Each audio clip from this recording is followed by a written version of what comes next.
Boa noite, estamos aqui para mais uma live, um tema muito interessante, onde a gente vai falar o que os incômodos das nossas relações revelam sobre você, sobre nós mesmos. Então, vamos entender, porque muitas vezes a gente tem relacionamentos que a gente acaba se irritando, não tendo um pouco mais de paciência. Eu confesso que hoje eu tô apanhando aqui no Instagram. Então sejam muito bem-vindos, muito bem-vindas para a nossa live de hoje.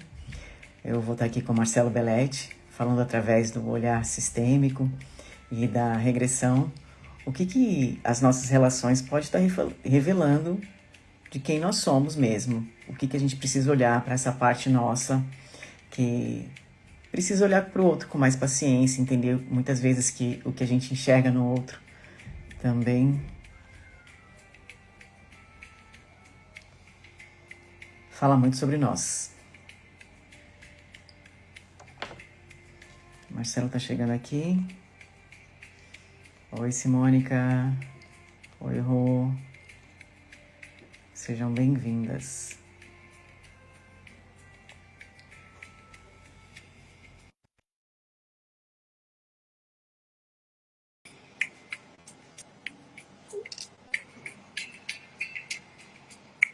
Marcelo, se eu vi teu convite aqui, eu tentei te adicionar e sumiu o convite. Manda novamente, por favor.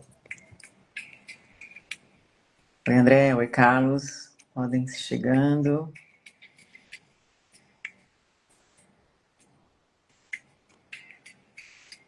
Vê se você consegue agora, Marcelo.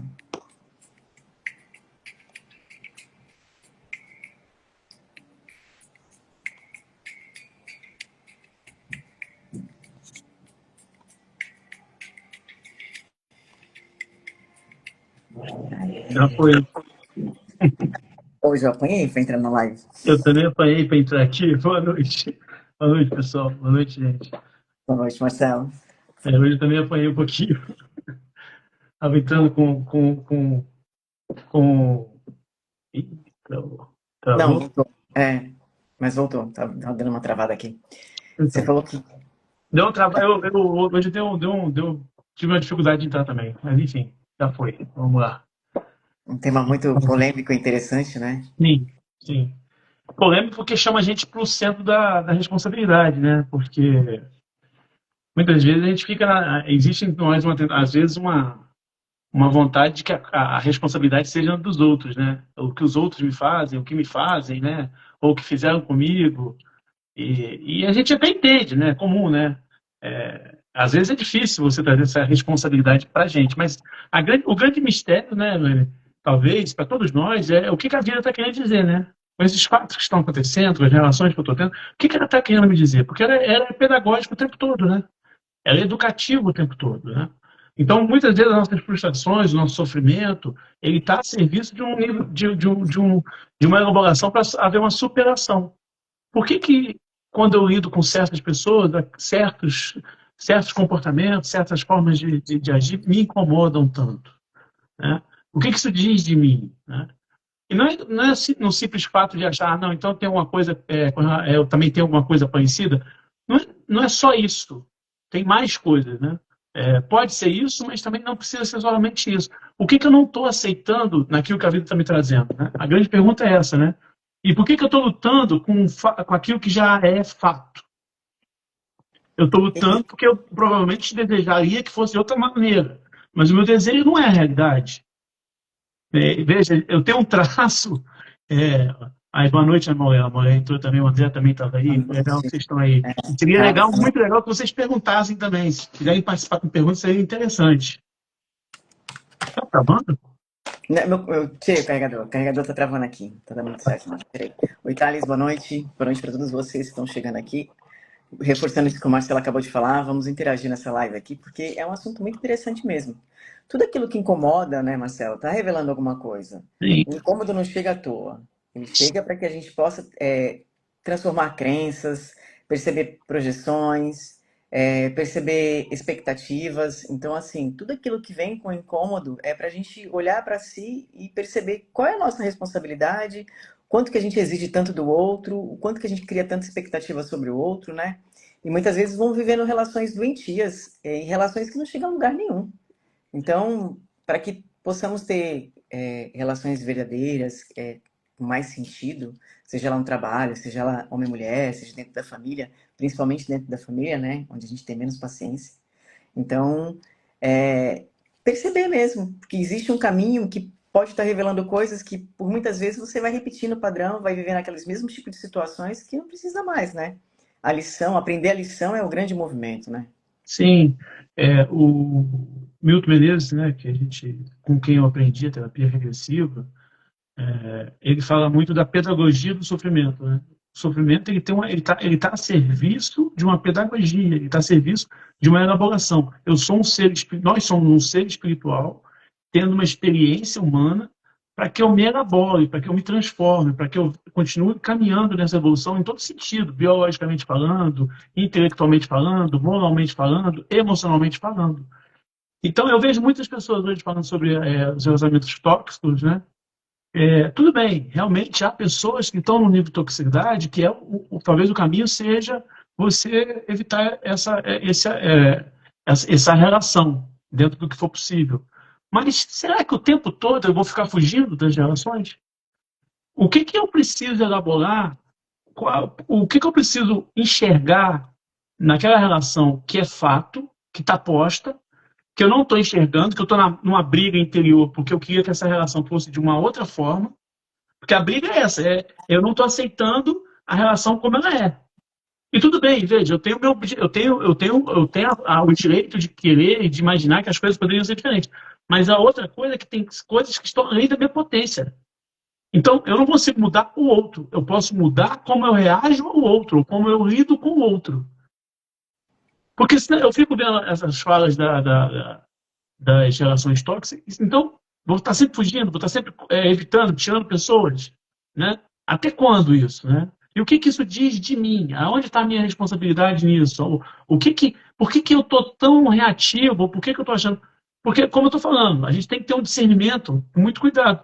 Existem pessoas que estão no nível de toxicidade grande? Existe. Mas será que todas estão? Será que eu estou me mudando o tempo todo e o vizinho continua com problema? Será que os vizinhos que têm problema, eu não tenho problema algum? Será que eu não preciso perceber alguma coisa em mim que tá na hora de ser mudada, está na hora de ser elaborada, está na hora de ser superado? Né? Que comportamento, que traço é esse que fica se manifestando e fazendo eu ter dificuldade com as pessoas? Né? Porque eu queria que elas agissem assim, o assado. E aí a gente volta, a gente estava conversando há poucos dias, né, a respeito de uma fala do Rollo May, que é um psicólogo americano, onde ele fala sobre isso, que nós somos quase que educados de maneira inconsciente e sem essa intenção, mas nós somos educados a separar amor e vontade, né? Muitas vezes nossos pais, né, no trabalho de nos educar, coloca, sem querer, eu realmente tenho a opinião que é sem querer, no sentido de que, você tem que fazer isso, isso, isso. Você fazendo isso, isso, isso, eu te amo. Então, eu fico sem querer minando ou tirando a vontade do meu filho. Quando ele faz a vontade dele, eu não amo. Eu passo uma mensagem subliminar nesse sentido. Não é uma mensagem objetiva. Então, e a gente tende a repetir isso na vida. A gente quer amar as pessoas desde que elas se comportem, ou pensem, ou ajam como nós, ou da forma que eu acho correta. Será que o amor é para aprisionar e para ficar nesse sonho da pessoa que eu queria que ela fosse? Ou o amor é para eu lidar com a pessoa como ela é, respeitando o que ela é? Lógico, tem que ter um nível de interseção, mas, né, a gente precisa ter um denominador comum. Mas será que eu quero que essa pessoa se mude ou se altere, deixe de ser o que ela realmente é, para que eu possa amá-la, para que eu possa conviver com ela? Será que isso não é um egocentrismo meu?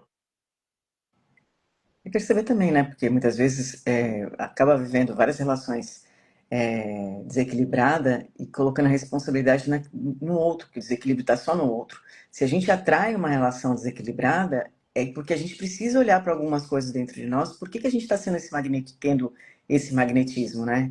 E olhar para as relações é olhar muitas vezes quando não precisa nem ser uma relação, dentro de uma conversa, quando você começa a reparar no outro, a forma dele pensar, a forma dele agir, o jeito dele de ser, que te incomoda de alguma forma, o quanto que isso em você também habita, né? Um exemplo, fulano tem o hábito de ficar muito nervoso com algumas situações e de agir de um jeito que se torna um pouco desequilibrado. Aquela atitude dele, o que que ela fala de mim? Para eu primeiro estar reparando, segundo, estar julgando, né? Então tudo que a gente leva para o julgamento traz muito de revelação sobre nós mesmos, em todos os sentidos. Por E, quê? desculpa, mas você falou uma coisa interessante, é o seguinte, por que que eu estou traindo esse tipo de relação, né? A pergunta, numa visão sistêmica, onde está tudo interligado, por que que eu atraio esse tipo de pessoa ou esse tipo de relação, seja qual for, né, que fica se repetindo na minha vida? O que que isso está dizendo de mim? Veja, eu tive a oportunidade de acompanhar um caso de uma menina em que ela foi agredida pelo namorado.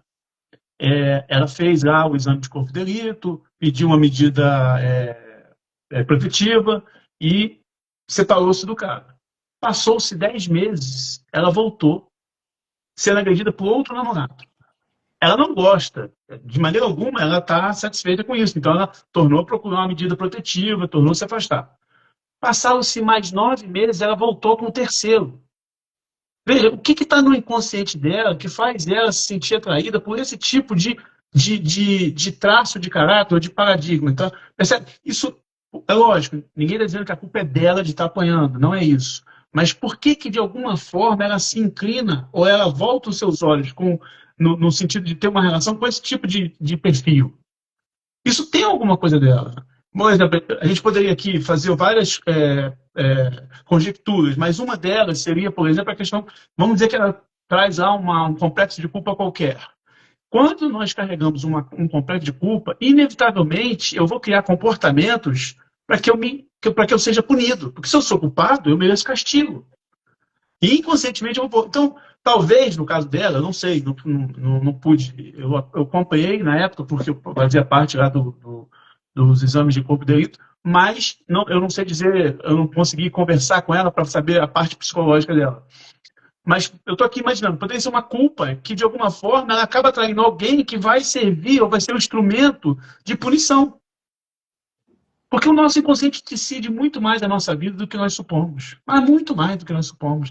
Por isso que evoluir é tirar do inconsciente, é trazer do inconsciente para o consciente, né? Desculpa, eu te cortei, né? Não, tudo bem. É interessante, né? Porque assim, crenças, né, e padrões que a gente traz até mesmo ancestral, de existências passadas, que faz com que isso se tornem gatilhos nas relações, né? E é nas relações mesmo que esses gatilhos vêm.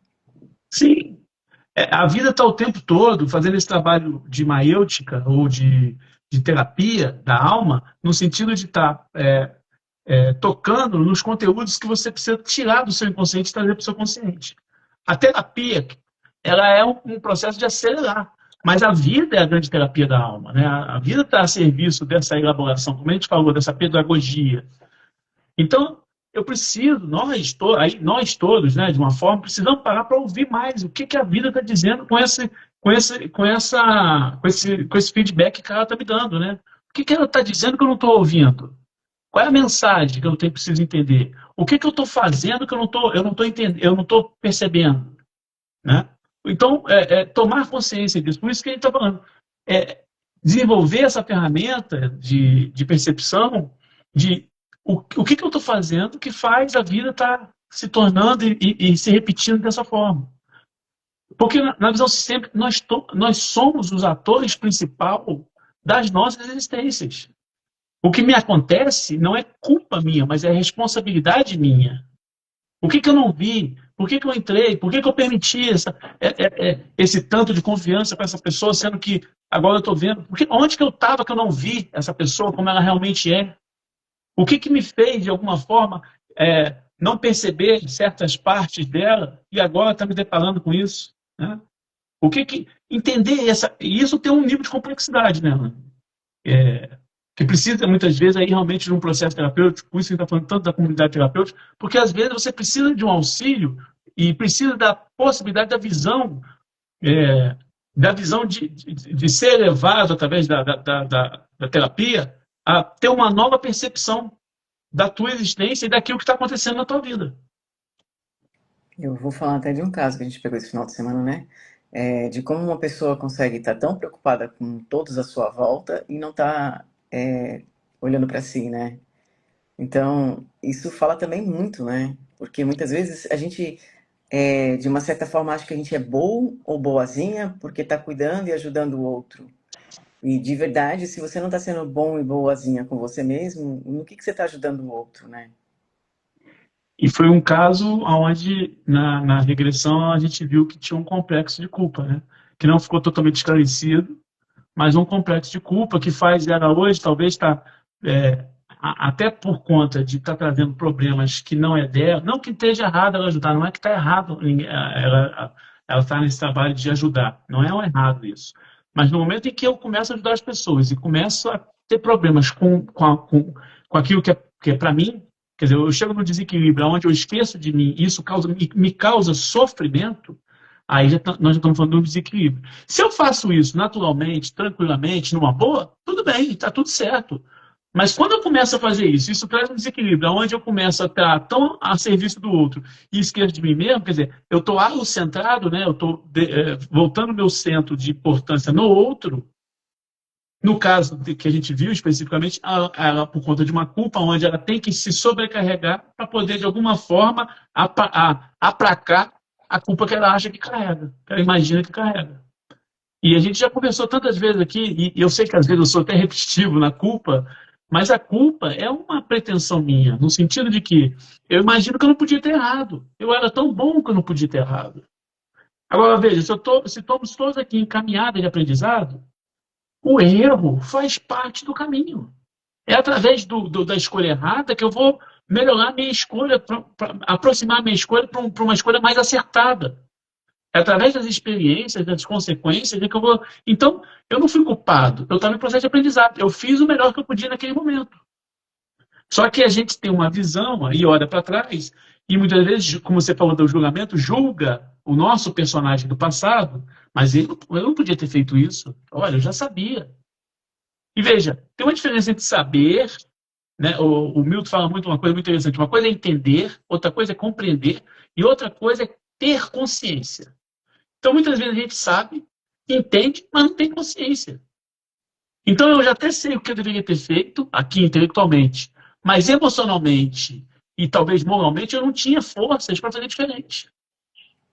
Então, a culpa é uma manutenção da ideia de que eu sabia. Ou seja, eu já sabia, eu não podia ter errado. Agora, quando eu falo eu já sabia, eu me brindo, eu me esterilizo de aprender, porque eu só já sei, não tem nada para aprender. E o processo de aprendizagem não se dá. E o Né? aprendizado é infinito, né? Ele acontece o tempo todo. O tempo A gente todo. não chegou aqui sabendo de nada, a gente chegou aqui para evoluir, para aprender, para libertar de sentimentos e situações. E Nós já viemos de muitas experiências, né? É, o momento atual, presente no nosso planeta, já vim de muitas experiências. Então, eu trago experiências e algumas traumáticas aonde me prendem, né? Ou me atam, de uma certa forma, que esses pequenos eus, como a gente fala, tomam as decisões, né? Fazem eu ter decisões automáticas que eu nem penso. E é disso que nós estamos falando. É de passar a tomar consciência dessas decisões automáticas. A terapia é para que você passe a tomar consciência das suas reações automáticas, dos seus comportamentos que você nem percebia, os seus pontos cegos. E todos nós temos, seja no estágio que você esteja. Uns mais, outros menos, uma área, outros na outra área. Como você falou, e o crescimento é infinito. Então, eu posso até estar muito bem em algumas áreas, em algumas linhas de crescimento, mas em outras talvez eu esteja um pouco deficitário. E mesmo nessas que eu já comecei, que eu estou melhor, ela ainda tem mais profundidade, ela ainda tem mais ao que ser elaborado. Né? Então, é uma busca de si, por isso que a gente fala do aprendiz de si, né? É, o tempo todo, né? Ainda ininterrupta. E eu sei que isso é um desafio, né? coitado daquele que acha que acaba, não, isso aqui, nesse tempo da Terra aqui, vai ser sempre infinito. E o nome mesmo, Aprendiz de Si, é para a gente lembrar que a vida é essa grande faculdade que nos ensina a se relacionar, a viver no coletivo. E o coletivo é o que faz o aprendizado mesmo acontecer, né? A gente se lapida em contato com o outro. A Um lapidação ponto. pode acontecer sozinho? Você pode sim aprender muita coisa, mas a lapidação verdadeira, aquela que vai dar o brilho do seu diamante, é na relação com o outro. É no encontro, né? É no encontro que você vai. A Joana de Anjos tem uma fala muito interessante, que é o seguinte: você está sendo objeto conhecedor quando está com o outro, conhecendo aquele outro, mas ao mesmo tempo você está sendo objeto conhecido, você está sendo conhecido pelo outro. Veja, esse é o processo. Esse encontro faz, vamos dizer assim, é como um atrito para o movimento, né? Você precisa de atrito para gerar movimento. No encontro é que você gera evolução, porque é na convivência com o outro que eu vou me deparar com com os conteúdos que são meus. E eu preciso cada vez mais ter essa elaboração de perceber o que é meu e o que é do outro. E conseguir construir barreiras, não barreiras, mas divisas, no sentido de que eu sabendo que certos pensamentos, certas emoções não são minhas, eu não abraçar elas. Eu estou lá no trabalho, daqui a pouco um colega do trabalho chega nervoso, alterado por conta das questões dele. Eu não tenho que entrar no nervoso dele. Eu não tenho que necessariamente entrar na reação dele. Isso é dele. Eu posso respeitar o momento dele e talvez simplesmente me esquivar desse nervoso dele sem me envolver com isso. Mas normalmente, o que a gente faz? A gente acaba entrando na mesma emoção, na mesma vibração. A gente não consegue ter esse estado de consciência para não se envolver com o sentimento do outro. Não que eu não estou falando aqui de frieza, estou falando aqui de você poder conviver com o outro, perceber o estado do outro, ter até alguma compaixão pelo estado do outro, mas não deixar que a emoção do outro te tome. Não ser tem um pensador que fala muito sobre isso, né? Não seja um caminhão de lixo pegando todas as emoções, os lixos dos outros. Saiba quem você é, saiba quais são os seus pensamentos. Não se deixe levar pelas emoções dos outros, pelos pensamentos dos outros, né? E para fazer isso tem que ser automático, né, Marcelo? Porque assim, os nossos pensamentos, ele é o Wi-Fi da nossa criação, né? E as pessoas precisam muito tomar compreensão disso, porque o teu Wi-Fi está conectado com o quê? Com aquilo que você deseja mesmo de verdade ou com aquilo que você já não quer mais para sua vida? Porque muitas vezes as pessoas passam o dia inteiro tendo um pensamento, vários pensamentos sobre situações, discutindo com a outra pessoa dentro da cabeça, lembrando de situações que não quer mais viver. E o que você está criando? Aí você vai criar para você emoções que você não quer mais ter, de se sentir ou fracassado, ou desanimado, e ao mesmo tempo pode sim provocar sintomas, tanto emocionais, mentais e físicos no corpo, por conta de não perceber qual a velocidade e nem a vibração do seu pensamento. Então, o nosso pensamento, ele pode estar, quando a gente começa a fazer esses questionamentos, por que eu acordei hoje e eu fiquei me sentindo assim durante o dia no meu trabalho? Onde eu achei que o que eu fiz não foi suficiente, onde eu achei que uma pessoa do meu trabalho estava querendo que eu fizesse de um jeito diferente, por que eu pego aquele olhar daquele outro que está olhando para mim desse jeito? E eu estou aqui já pensando em falar incômodos nas relações, né? A relação de origem, pai, mãe, esse é uma das coisas que mais tem incômodo. É raro ver um filho que não tem incômodo com o pai, nem com a mãe, com as coisas que viveu na infância, na adolescência. Então, esse tipo de relação, que é aquela relação que é de origem, onde a gente tem menos paciência, é que a gente precisa olhar de verdade, é nessas relações que a gente consegue ver de verdade quem a gente é. Qual é a minha tolerância com a minha mãe? Qual é a minha tolerância com o meu pai? Qual é o meu olhar para minha mãe? Qual é o olhar para o meu pai? Porque a gente vai perceber que muitas vezes esse tipo de olhar que a gente tem para o nosso pai e nossa mãe é a forma que o mundo olha para a gente, né? Então, se eu ignoro meu É pai, se eu ignoro psicológico minha... mesmo, né?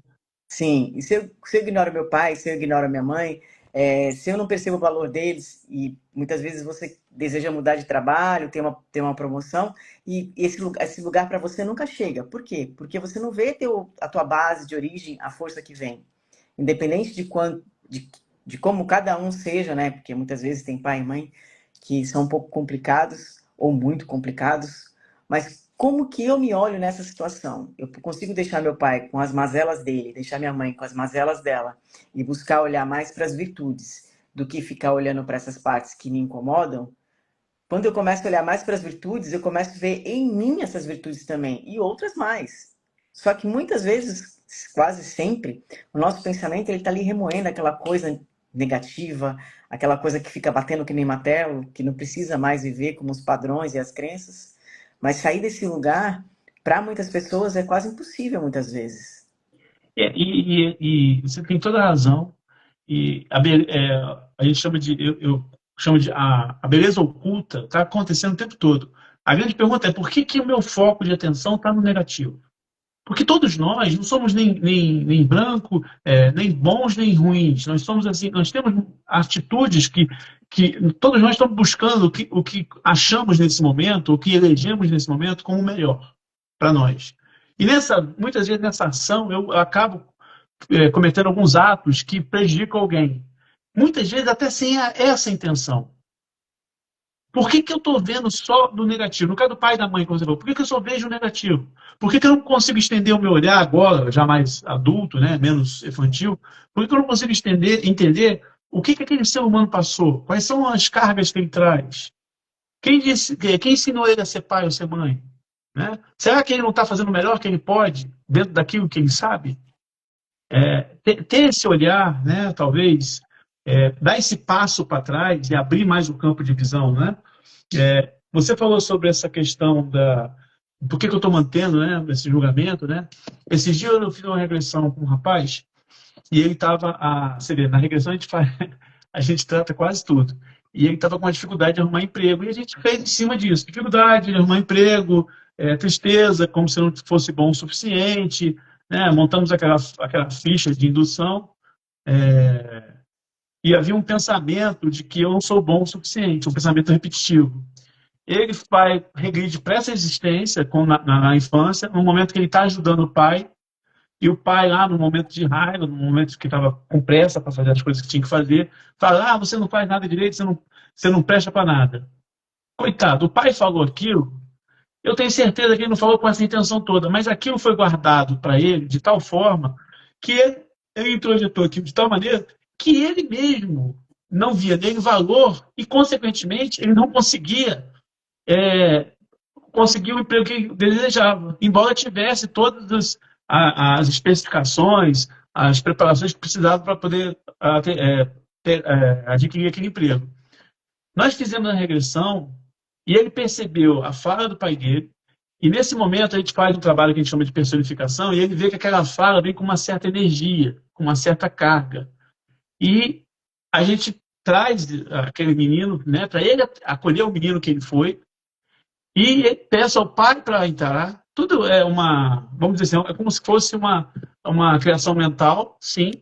Eu peço ao pai para entrar e ele conversa com o pai pede desculpa espontaneamente, né, naquele sonho acordado que é a regressão, o pai naturalmente pede desculpa, ele devolve aquela carga energética lá, ou fluídica, para o pai, se livra daquilo, consegue perceber que naquele momento o pai fala aquilo tudo, mas porque ele estava nervoso com outras questões, né? E a gente pede para ver aquela mesma situação de um olhar mais de cima. Então ele consegue perceber que aquela raiva não era com ele, era com a situação que ele estava passando, que o pai estava passando.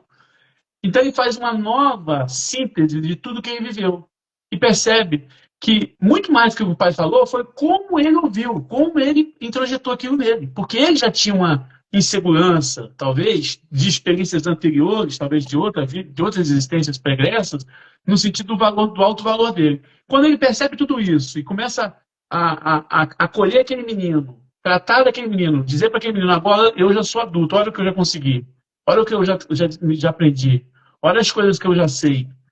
E ele integra aquele menino. Ele levou uma semana e meia e conseguiu o emprego que ele queria. Aí, tá falando de bruxaria, tá falando de resolver tudo. Não, não se trata, não sou eu que fiz. Eu fiz um ambiente propício para que ele pudesse tirar do inconsciente a informação que ele precisava para fazer uma nova síntese e começar a encontrar o próprio valor. Quando ele encontra o próprio valor, todo o sistema se reorganiza. Quando ele aprecia o valor dele, tem consciência do valor dele, ele conseguiu um emprego.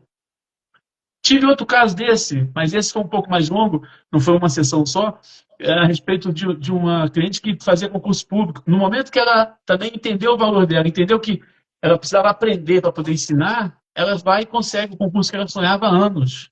Então, É nesse sentido que a gente fala de tomar é magia. Não, é no sentido de tomar consciência do conteúdo que estava lá, que estava latente.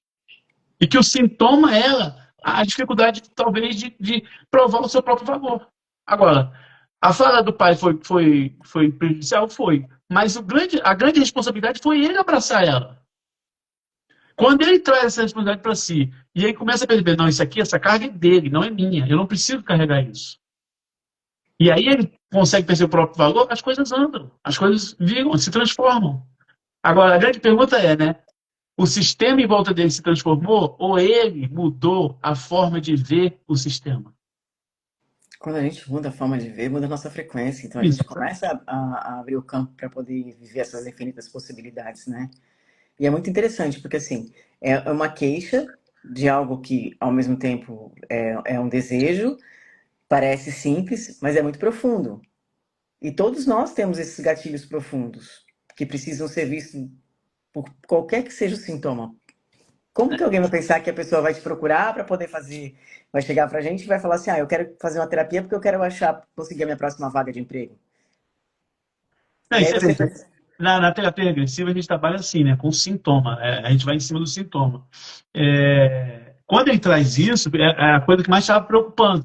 Né? A gente normalmente pede para o cliente trazer as coisas que estão mais preocupando, que estão pegando mais. E em cima disso, tinha um conteúdo mais importante. E veja, não quero dizer que resolveu tudo. Resolveu para chegar nesse estágio, mas tem um nível de elaboração que tem que aumentar ainda. Ele não, com certeza, ele ainda não fez todo o trabalho de percepção do seu próprio valor, mas ele já mudou o campo de visão dele. E isso propicia uma nova mudança, percebe? São estágios. É da onde está, para onde pode ir e para onde pode continuar indo. e aí falando sobre as crenças também, né, Marcelo? Porque Sim. assim, a gente tem que perceber, seria legal a gente perceber que as crenças que a gente tem muitas vezes estão tão desatualizadas. Qual é o meu pensamento? O que eu acredito que é uma relação a dois? Vou dar um exemplo de uma relação a dois. O que foi que eu aprendi com meus pais? O que eu não quero levar do que meus pais fizeram? E aí, muitas vezes, essa parte que a gente olha que a gente não quer levar, que nossos pais fizeram, é o que a gente mais repete. Por quê? Porque a gente tem que renovar essas crenças das relações, seja relação a dois, seja amizade, seja qual for a relação, porque fica muito desatualizada. A gente tem que permitir, a gente não aprendeu a permitir que o outro fosse o outro. Como você falou lá no começo, que Da o outro tem que vontade. fazer a minha vontade. Então, o quanto eu preciso abrir um espaço dentro de mim para permitir que o fulano seja o fulano. Amar o que ele é e não o que eu quero que ele seja. Né? Isso tem que ter um ato de coragem, né? De libertação também, De né? Porque libertação. de Que é um libertação. amor. Aí, a gente está falando em terapia, mas eu não tenho como não ligar isso a uma questão é, filosófica cristã. O amor que Cristo propõe é um amor aonde você está preocupado com a felicidade do ser amado e não com a sua felicidade. Você é feliz pela felicidade do amado, do objeto do seu amor, né? E como é que você vai amar, vai fazer o objeto do seu amor estar feliz se você não respeita a vontade dele? Muitas vezes as pessoas não sabem nem qual é a própria vontade. Também, também, também. É um estado de inconsciência tamanha que eu não sei nem o que é bom para mim, eu nem sei o que eu quero. Isso é tão comum, Ana. Você, no processo terapêutico, deve ter percebido isso. A gente pergunta para as pessoas qual é o seu defeito. Ela sabe apontar um monte. Quais são as suas qualidades? Não consegue apontar duas. Não consegue apontar três. A grande maioria tem dificuldade. Ou seja, não tem esse conhecimento, como se falar daquilo que é qualidade fosse, sei lá, fosse deselegante.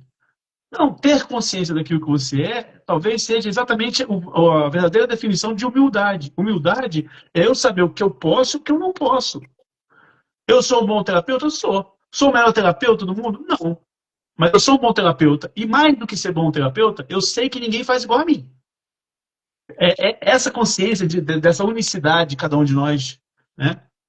Você como filho, você como esposo, você como esposa, ninguém vai ser esposo ou esposa ou filho como você. Você é único. Então ter essa consciência, mas ao mesmo tempo essa humildade de saber que eu sou bom em algumas coisas, outras coisas eu não sou. Não sou. Ainda estou em caminho, estou em elaboração, estou em aprendizagem. Eu gosto de pensar quando a gente vê aquelas plaquinhas no shopping, né? Em obras para melhor atender. Estou em obras para melhor atender. Um dia, mais à frente, eu vou estar melhor, né? As pessoas, quando vivem uma situação em relações que ficam se sentindo sem paciência mesmo, não conseguem ver solução naquelas relações que tem, é, é como olhar. Eu quero falar da projeção. O que tanto incomoda nas relações? O que tanto. Se eu me relaciono com você, o que você faz que tanto me incomoda, que quer dizer de mim? Então, pegando esse gancho lá do menino que eu estava falando, do emprego, foi interessante. Você falou uma coisa, duas coisas aí, vou chegar na projeção também. Mas você falou uma coisa sobre se repetir, né? Esse menino que estava no inconsciente dele, essa parte cristalizada dele, naquele momento, como ele tinha 8 anos, se eu não me engano, toda vez que ele ia para o emprego, é como se aquela parte estivesse ele falando, não, mas nós não somos bons o suficiente. Olha lá o que o nosso pai falou, nós não somos bons o suficiente. Percebe? Tem um momento em que eu peço aí, então fala para o menino, pede ao menino para ele perceber que, sem querer, ele está fazendo o que o pai fez com ele está fazendo com você. Quer dizer, inconscientemente, a gente repete com a gente mesmo, muitas vezes, o que foi feito com aquilo que nos marcou. Na boa intenção de trazer uma consciência mais cristalizada, como você falou, na crença que tinha caducado, a crença que estava desatualizada daquele menino, ele ficava repetindo que não era bom o suficiente. Então ele ficava no papel do pai com esse rapaz hoje, na atualidade. Entende? É nesse sistema que muitas vezes a gente acaba se transformando naquilo que a gente mais evangeliza. Isso acaba sendo, comprovando a questão da projeção no sentido, muitas vezes o que eu vejo no outro incomoda, está falando de mim mesmo. No caso dele, havia no inconsciente dele uma fragilidade do valor dele. Lógico, ele era uma criança, não tinha toda a parte psicológica desenvolvida, tudo bem. Mas a grande pergunta é, então tá, por que essa fala pegou e outras falas não pegaram, não marcaram tanto? Qual é o conteúdo que ele já trazia? Então eu já vi uma insegurança do valor dele no cômputo dele, no conjunto dele. A fala foi só um gatilho de memória. Ela só acionou um gatilho de memória. Ela não foi muitas vezes a causadora. Ela foi o gatilho para que isso voltasse à tona. Mas, se a gente olhar para o sistema de aprendizado, no sistema de elaboração, tudo isso está a serviço de quem tomasse consciência. Ele hoje está tomando e chegando nesse nível de consciência porque passou por tudo isso. Para tomar consciência tem que passar pelo ferro, né? É um pouco dolorido, porque tem que formatar, né? Tem que fazer uma nova formatação. É um processo de autolapidação, né? É como se fosse lá, você tem lá o tronco e você vai, uma pedra e você vai esculpir uma estátua. O Michelangelo dizia que a estátua já estava lá, a imagem já estava lá, ele só tinha que tirar o que estava a mais, né? Nós estamos fazendo nós estamos nos auto-esculpindo, tirando aquilo que precisa, já não serve mais, como a gente estava falando, as crenças caducam, que podem ser atualizadas. É como se eu estivesse me esculpindo. Então, eu estou nesse processo, né? Querendo ou não. Eu quero falar também da relação a dois novamente.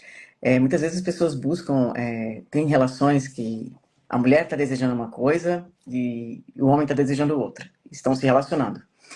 E para Será viver que uma isso relação. acontece? Quase nunca, né? Para viver uma relação duradoura. Aí, aquela relação tem alguns desequilíbrios ou vários desequilíbrios onde não existe aquela comunicação do interesse que existe entre as duas pessoas.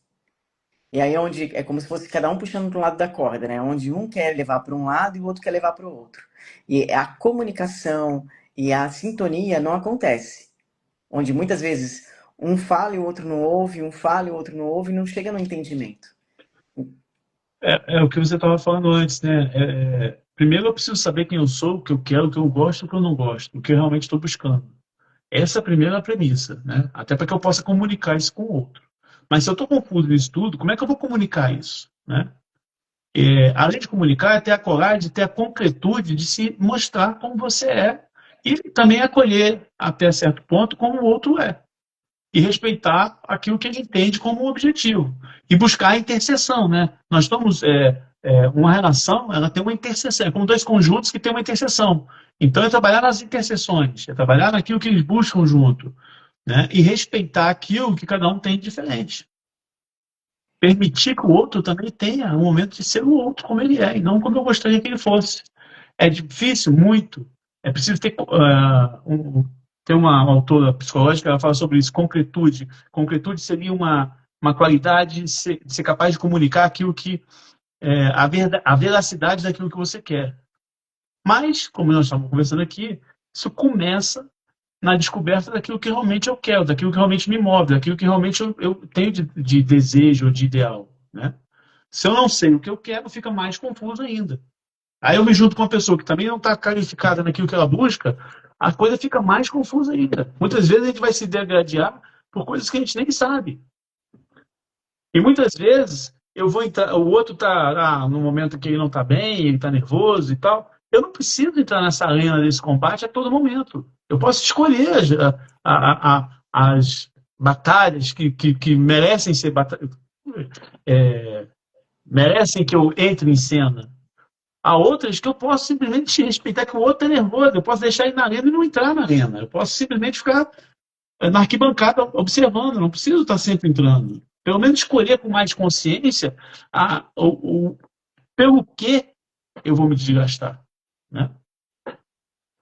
E para você que está aqui na live, aqueles que vão chegar, que muitas vezes não sabem quais são as vontades, as suas próprias vontades, quais são os seus desejos, não se sente reconhecido nas relações, ou tem muitas relações que muitas vezes você tenta se expressar e não consegue, tem a dificuldade de se expressar, eu faço convite para vocês virem conhecer o movimento da comunidade terapêutica do Aprendiz de Si, que é um movimento que vai começar agora, dia 29 de setembro, que vai ensinar mesmo, passo a passo, né, Marcelo, de como construir isso, né? Construir esse eu com poder dentro de si, reconhecendo o seu próprio valor, percebendo também o valor no outro. O nosso ideal, né, é municiar a todos que participam de ferramentas para se entender cada vez mais e, consequentemente, transbordar isso para suas relações, para suas interações com a vida, né? Mas partindo desse autoconhecimento, né? Dessa busca de si mesmo, desse aprendiz de si mesmo, que é a grande, talvez o grande desafio de todos nós, né? Eu me entender para, sim, poder cada vez mais interagir com mais consciência, né? Esse desafio é a verdadeira jornada da vida, porque se você não se compreende, você não se conhece, quem é você escolhendo nesse lugar, né? Então, a comunidade terapêutica é para isso mesmo, para que as pessoas possam se reconhecer, entender quais são as crenças, quais são os padrões que podem ser mudados, aqueles que são muito valorizados, que a gente não percebe que nós temos, porque quando a gente está preso nos loopings de situações e relações que faz com que a gente repita aquele mesmo tipo de lição que a gente precisa aprender, é porque precisa desse olhar interior para reconhecer a sua autorresponsabilidade do que pertence a você e para deixar com o outro que pertence ao outro, para que as escolhas tenham mais sentido. E a comunidade terapêutica vai acontecer todas as segundas-feiras, online, é um movimento que a gente faz online, em grupo, tanto para homens quanto para as mulheres, né? É um verdadeiro despertar de consciência, através da visão sistêmica, que é a terapia de constelação sistêmica familiar, e também da visão regressiva. Nós vamos usar a metodologia das leis herméticas para poder fazer esse movimento, que é assim surreal de incrível, né? De quanto pode fazer as pessoas entenderem o que é a vida de verdade, né? Faz todo sentido, né? Porque Hermes Trismegisto, para quem não conhece, foi um ser um homem que viveu no Egito Antigo e que, de tal a sua evolução, ele foi considerado 3 vezes iniciado, né? Alguns dizem que ele teria vivido ao tempo de Moisés, que teria sido ele que teria passado o conhecimento de Deus único para Moisés. Outros dizem que ele teria vivido no tempo de Abraão. Enfim, mas a marca histórica dele, embora a gente não saiba exatamente qual o momento, é muito grande porque o conhecimento que ele deixou, ele traz essa possibilidade de ser um caminho muito claro de autoentendimento, de autoconhecimento de si mesmo, né? No sentido de se compreender. E quando ele começa já, a primeira lei, né? Ele fala de 7 leis do universo, a primeira lei, o todo é mente, tudo é mental. E é verdade, né? Não existe nada que nós conhecemos que primeiro não foi uma ideia na cabeça de alguém, né? Então, e a mesma coisa nas relações. Por mais que eu não perceba, como você mesmo falou, muitas vezes eu estou criando um diálogo mental dentro de mim que transforma as minhas relações, sendo que elas na essência, na verdade, são outras. Não é aquilo que eu estou imaginando que é. Muitas vezes eu estou concebendo certas ideias e quando eu vou ver na realidade é uma coisa totalmente diferente. Mas eu já me armei para aquela ideia ou para aquela suposição que eu criei. Eu já me emocionei, eu já criei um estado emocional em cima daquela ideia que eu mantive. E quando eu vou ver, eu não precisava daquilo tudo. Então, ter essa capacidade de perceber, de percepção. Então, a ideia de trazer o conhecimento do hermetismo nesse processo de autoconhecimento foi para facilitar ainda mais e ter mais ferramentas para esse autoconhecimento. Então sejam muito bem-vindos para vir fazer parte dessa turma que começa agora. Acho que é a nossa quarta turma, né? E Sim, agora de um jeito diferente. Antes eram 4 encontros e a o gente seu percebeu que precisava mesmo de mais encontros. Então são 8 encontros com vivência, material didático, para que você possa fazer disso um curso de autoconhecimento, para que você possa praticar o conhecimento que você vai adquirir nesse curso, nesse movimento que a gente está fazendo, em qualquer momento da sua vida. É como um manual até, né? Para poder passar pelos processos de dificuldades. Então, vai ser um presente muito grande ter vocês. Caso vocês tenham alguma dúvida, podem chamar tanto o Marcelo quanto eu em inbox, que a gente passa todas as informações necessárias, valor de tudo que vai funcionar. E vai ser um presente muito grande fazer esse movimento. Marcelo, isso é o início. quer deixar um recadinho para a turma aqui? É isso, que quem puder, tá, estiver com a gente nesse momento, como a gente costuma brincar no início, né? Depois que a gente faz esse curso, nada é mais será como antes, né? Há uma expansão, uma percepção, um aumento de consciência que é muito significativo.